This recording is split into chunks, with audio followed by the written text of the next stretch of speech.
first started coming to yoga, to your class, I just thought the whole time. Just think. And I had a really hard time moving, even listening to simple instructions, because my brain was just thinking constantly. And you said that yoga can be a retraining of the mind. What does that mean? It is about the mind. It is a retraining of the mind, and it's a way of managing our energy. And if you think about it, one of the things that will drain our energy more than anything is an overactive mind, as well as a scattered mind. And so what all the practices are meant to do is to draw our attention, and therefore our energy, back inward rather than outward. And when we do that, then the mind will start to calm down and quiet down. But it needs to be done gently. So, for example, when we're sitting in meditation and the mind wanders off, we can just gently bring it back to whatever we're focusing on in our meditation. Even if we're just focusing, we're just letting the thoughts go by and watch the thoughts, we can just bring the attention back gently. Same thing in poses.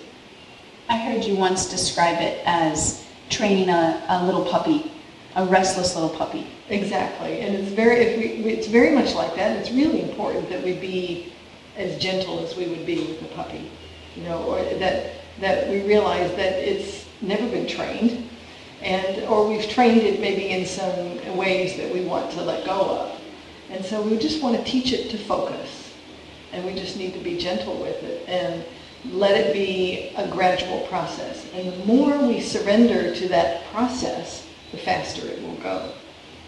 It seems really important in this era when we have so many different machines and all different kinds of activities that are constantly taking our attention in all these different ways. That's right, and we do. We have a lot of things that are the screens flickering in our eyes and sounds all around us, so we have a lot of things that draw us outside of ourselves, and that's why it's even more important that to bring these practices into our lives, because being outwardly oriented and letting our attention and our energy be scattered all over the place does not have us be more effective.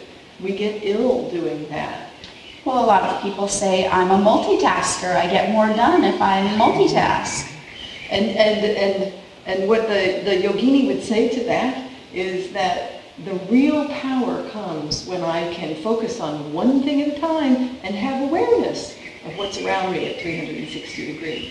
But if I split my attention back and forth, it seems like we're getting something done. But in the end, what happens is we end up not doing it as well. And eventually, then that plays on the mind, and the mind will get more and more scattered. And it takes us away from a state of yoga rather than toward it. And so the practice of yoga actually can focus the mind and allow you to have more powerful concentration or awareness. Exactly. That's exactly what it can do, and that's exactly what it's intended to do, so that we can have that remembrance of who we are as eternal spirit. Because we don't have that when we're scattered all over the place, and we're comparing and competing and judging ourselves and judging others and not really being the person that we want to be. But when we bring all that attention and energy and focus back inside, then we're able to be ourselves. Then we feel good. And then we have good health and well-being, and we get to be the person we want to be on this planet.